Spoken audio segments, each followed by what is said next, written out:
बातमी चंद्रपुरातून ताडोबा व्याघ्र प्रकल्पामध्ये वाघांच्या शिकारीच्या संशयावरून एका बंगळुरू स्थित फोटोग्राफरला ताब्यात घेण्यात आलेले। जंगलातील काही वाघ गायब झाल्यानं ताडोबा व्यवस्थापनाने ही कारवाई केली। या फोटोग्राफरने शिकारी टोळ्यांना माहिती पुरवल्याचा संशय व्यक्त होतोय। वन विभागाने त्याचा मोबाईल आणि लॅपटॉप जप्त केला असून ताडोबाच्या बफर क्षेत्रामध्ये नियमभंग केल्याप्रकरणी त्याची कसून चौकशी सुरू आहे।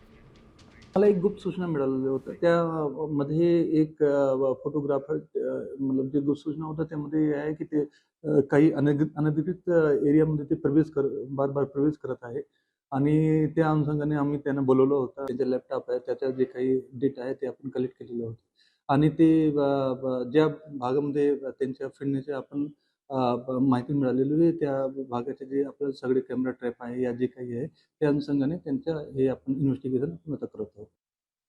तर आपण पाहिलं वाघांच्या शिकारीच्या संशयावरून ही कारवाई करण्यात आलेली। एक फोटोग्राफर सध्या ताब्यात आहे, त्याची चौकशी सुरू आहे। तर बंगळुरूचा फोटोग्राफर ताडोबा प्रशासनाकडून चौकशीसाठी ताब्यात आहे।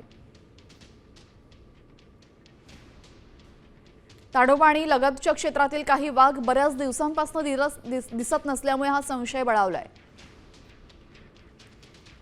गायब वाघांची गोपनीय माहिती शिकार टोळ्यांना दिल्याचा या फोटोग्राफरवर आरोप आहे।